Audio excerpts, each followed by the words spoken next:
Ex-Menteri Perdagangan Tom Lembong mengapresiasi keputusan Presiden Prabowo yang memberikannya abolisi. Ia juga menghargai pihak-pihak yang gelisah dan resah terhadap abolisi yang diterimanya.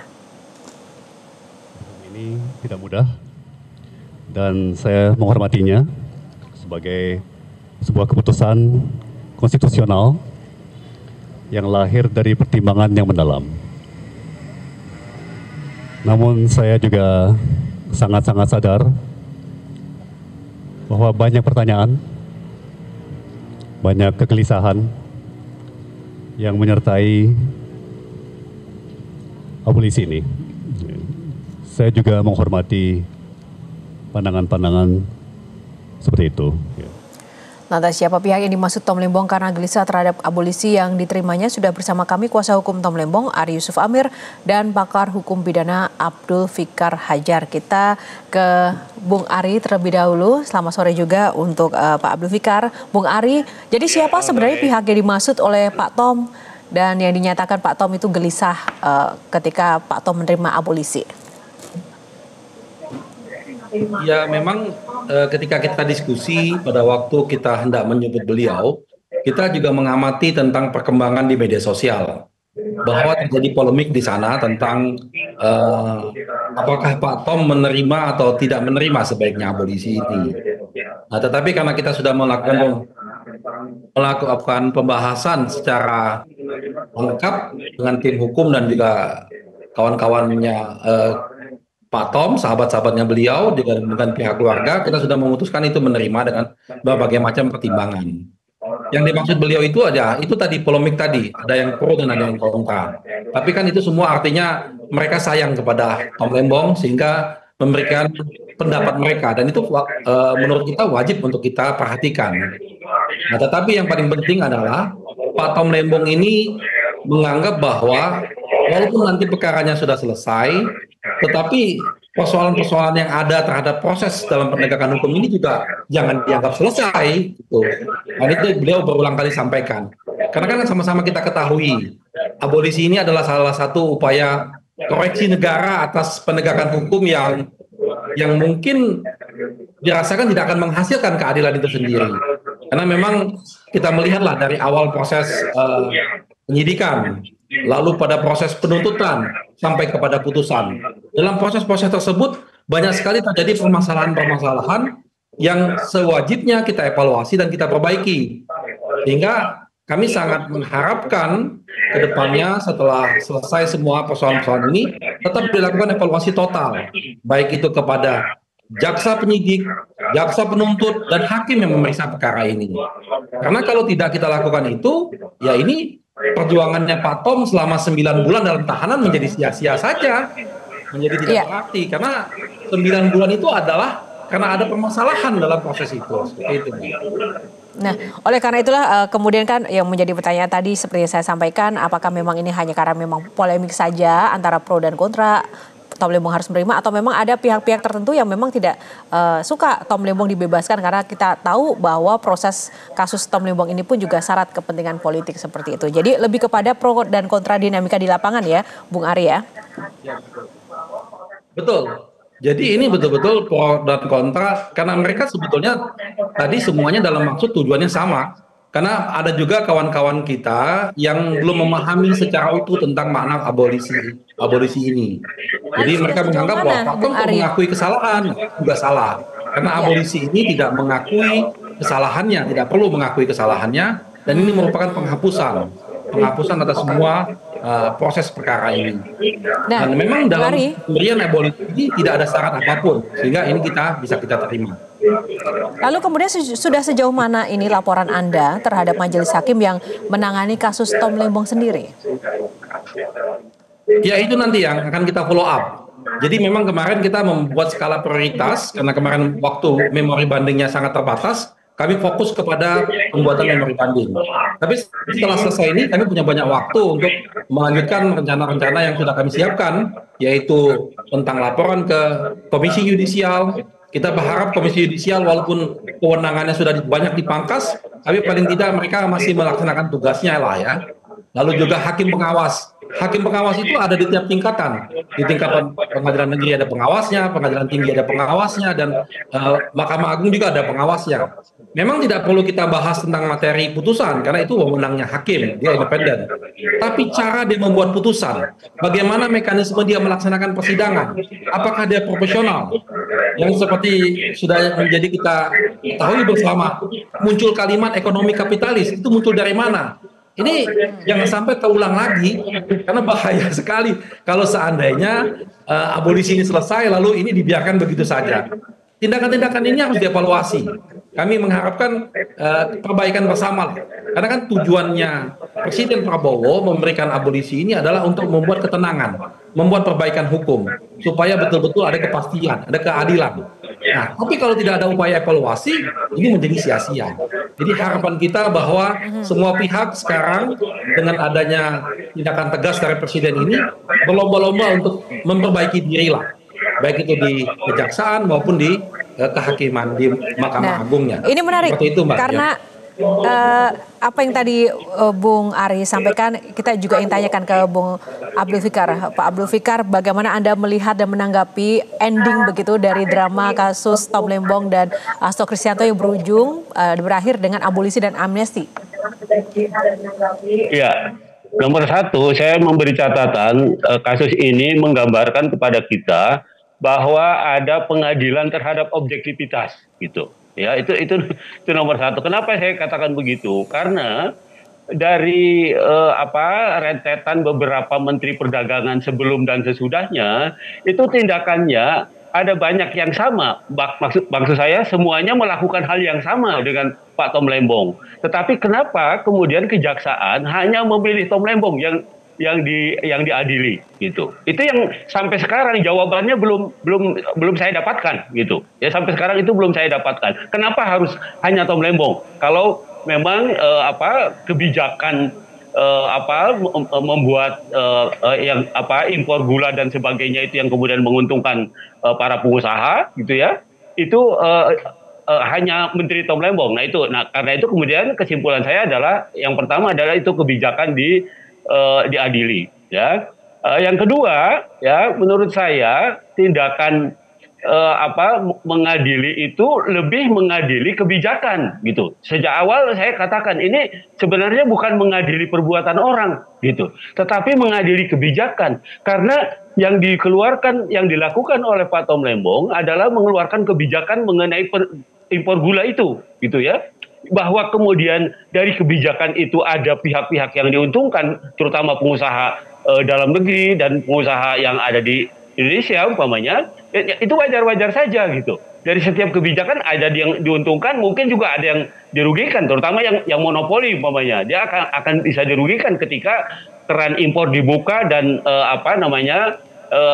perdagangan dibuat begitu bebas, gitu. Saya nggak mau pakai kata liberal, nanti salah lagi ya.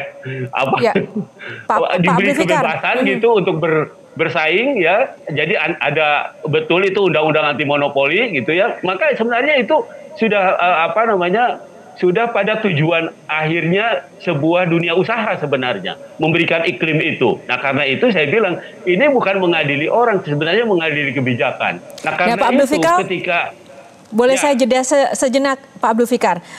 Sebenarnya menarik tadi apa yang disampaikan oleh Bung Ari, ya, bahwa abolisi ini yang ada diterima Tom ini ataupun amnesti dari Hasto sendiri ini jangan sampai menjadi akhir dari penegakan hukum, dari evaluasi hukum yang memang harus dilakukan ke depan. Nah, menurut Anda tuh seperti apa begitu evaluasi yang memang harus dilakukan ke depan, mengaca atau mungkin bersandar dari dua kasus ini, khususnya kasus abolisi Tom Lembong ini? Iya, itu tadi yang saya katakan. Sebenarnya saya ujungnya mau ke sana, ya. Dengan mengadili objektivitas dan mengadili kebijakan, gitu ya. Itu sebenarnya ada satu sistem atau struktur peradilan yang berjalan tidak normal sebenarnya, gitu. Sebenarnya sejak awal mestinya, makanya semua ada banyak orang, ya, tidak hanya saya saja, dibilang ini pasti putusannya lepas, ya, onslah, gitu, ya. Onselapan gewis putusannya lepas, tapi ternyata hakimnya menghukum. Nah, itu artinya karena itu kemudian saya buat pernyataan bahwa hakim itu sudah terjajah oleh solidaritas sebagai aparatur negara gitu. Jaksa dia mengikuti apa yang diminta oleh jaksa saja gitu, tanpa dia berdiri di atas objektivitas, berdiri di atas independensinya gitu. Nah itu yang menurut saya akhir-akhir ini memang agak hilang gitu ya. Di dunia peradilan itu hakim sebenarnya yang paling punya independensi, yang paling punya kewenangan, dia bisa dia bisa berdiri di atas kaki sendiri dengan kewenangannya menjadi independen gitu. Tetapi ya yang terjadi ya memang seperti ini ya. Mungkin banyak faktor ya, mungkin banyak faktor. Baik. Selain faktor politik, umpamanya juga ada faktor ya, kita tahulah dunia peradilan kita masih seperti ini gitu ya. Artinya ada banyak faktor juga yang mempengaruhi, terutama faktor ekonomi gitu. Artinya makanya ada beberapa pihak yang bilang gini, ahli-ahli yang sekolah di luar negeri, yang belajar di luar negeri, jangan pulang dulu, karena kamu kalau pulang kamu diambil kemudian kamu akan diadili. Nah, itu ada yang bilang seperti itu. Nah, artinya apa? Yang ingin saya katakan adalah begini, mungkin kesalahan Tom Lembong itu adalah karena dia tidak bisa menyesuaikan diri gitu dengan situasi situasi penegakan hukum yang ada di Indonesia. Kita fokus pada jadi abolisi dan amnesti yang diberikan. Ini menurut Anda sepakat dengan langkah ini dan sudah tepat begitu? Terlepas dari dinamika yang tadi Anda sampaikan. Iya, di banyak media saya sudah sampaikan juga, ini tepat putusannya Pak Presiden, karena Pak Presiden melihat bahwa menurutnya paling tidak perkaranya Pak Tom Lembong ini adalah dimensi politiknya sangat kental gitu, sangat banyak dimensi politisnya. Karena itu saya bilang, saya pada satu kesimpulan bahwa ini sebenarnya harusnya lepas ya. Kalaupun mengambil kebijakan itu suatu kekeliruan, ada kekeliruannya gitu ya, maka kan dia tidak menikmati apa-apa. Fakta peradilan juga tidak membuktikan bahwa dia menerima sesuatu dari pengusaha umpamanya. Kan juga tidak membuktikan itu gitu. Nah, karena itu artinya ada syarat kepentingan politik, jadi mungkin juga bisa diartikan juga ya memang harus kemudian ada campur tangan politik ya dalam konteks ini. Kalau misalnya dari Bung Ari Yusuf Amir kan Tom Lembong menyampaikan juga tidak ingin berhenti di sini saja karena juga ingin menyuarakan penegakan hukum terkait dengan apa yang sudah sempat dialami. Memangnya apa yang ingin disampaikan ke depan sih oleh Tom Lembong berkaca pada apa yang sudah terjadi dari kasus yang dia jalani? Iya, selama 9 bulan ini pelajaran yang sangat berharga buat Tom Lembong, bahwa selama ini dia hanya orientasi kepada ekonomi dan bagaimana pembangunan ekonomi, tapi ketika dia mengalami permasalahan hukum, dia merasakan bahwa hukum itu sangat penting. Percuma saja kalau kita punya negara yang ekonominya baik, makmur, tapi kalau hukumnya tidak berkeadilan. Dan dia rasakan itu. Dia ketemu dengan orang-orang yang mengalami ketidakadilan. Dia berbincang, cengkerama, dan berhari-hari mereka cerita tentang ketidakadilan. Jadi dia menganggap bahwa proses hukum yang berkeadilan itu sangat penting di negara ini. Apa sehingga yang akan komitmen dilakukan? Pak Tom Lembong, walaupun perkaranya sudah... Memangnya apa yang akan dimunculkan atau apa yang akan dibuat oleh Tom Lembong ke depan rencananya, Bung Ari? Oh, banyak sekali memang dalam upaya ini yang akan kita lakukan nantinya ke depan. Beliau sudah punya banyak rencana, nantinya tentunya akan kita sampaikan selanjutnya. Tapi paling tidak komitmen dasarnya adalah bahwa dia akan memperjuangkan bagaimana keadilan bisa hadir di negara ini. Oleh karena itu kita mulai dulu dengan perkaranya Pak Tom Lembong. Jadi kita melakukan evaluasi total tentang proses perkara tersebut. Jadi begini, Yohana. Dalam proses, misalnya dalam proses penyidikan ya, proses penyidikan itu kan punya standar. Dan tentunya semua sudah mengetahui standar proses penyidikan. Bagaimana seseorang bisa dijadikan tersangka, bagaimana seseorang bisa dijadikan ditahan. Dalam proses tersebut sudah ada standar yang harus dilakukan. Nah, kalau kita melakukan evaluasi dengan ada goodwill di sana, ada keinginan dari pimpinan-pimpinan kejaksaan untuk memeriksa kembali para penyidik-penyidiknya ini apakah sudah profesional atau belum, itu pasti akan ketemu, karena di situ akan muncul bahwa misalnya contoh kita selalu katakan waktu Pak Tom Lembong disidik itu bukti-buktinya udah lengkap belum untuk dijadikan tersangka? Ya. Waktu dia ditahan sudah ada belum audit BPKP yang dikatakan kerugian negara? Seperti itu bisa dievaluasi secara kasat mata. Nah, sampai kepada putusan pengadilan. Putusan pengadilan ini juga bisa dinilai sebetulnya. Karena standar untuk membuat putusan juga sudah ada aturannya. Mungkin Pak Fikar bisa menjelaskan bagaimana seorang hakim dalam membuat putusan. Apa yang harus diambilnya. Kan semua mengetahui bahwa putusan itu adalah fakta-fakta persidangan yang bisa dilihat. Kalau dia mengabaikan fakta persidangan, lalu dia mengambil fakta yang dari mana? Seperti itu. Nah, kesalahan ini bukan berarti lalu kita dendam atau bagaimana kepada hakim atau jaksanya, tetapi demi untuk kebaikan, ada evaluasi supaya jangan terkena kepada pihak-pihak yang lain. Karena disitulah abolisi ini dihadirkan adalah supaya munculnya keadilan.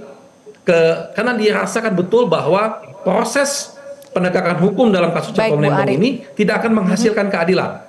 Itu munculnya abolisi tersebut. Seperti itu. Ya, Bung Ari dan juga Pak Abdul Fikar, mohon maaf saya harus akhiri karena waktu kita terbatas, tapi yang pasti kita akan melihat apa yang kemudian terjadi ke depan dengan perbaikan hukum mengacu pada 2 kasus yang terjadi khususnya di Tom Lembong maupun juga Hasto Kristianto melalui abolisi dan amnesti yang menyita perhatian akhir-akhir ini. Terima kasih untuk ulasannya Bung Ari Yusuf Amir dan juga Bapak Abdul Fikar bersama Metro hari ini. Jelajahi cara baru mendapatkan informasi. Download Metro TV Extend sekarang.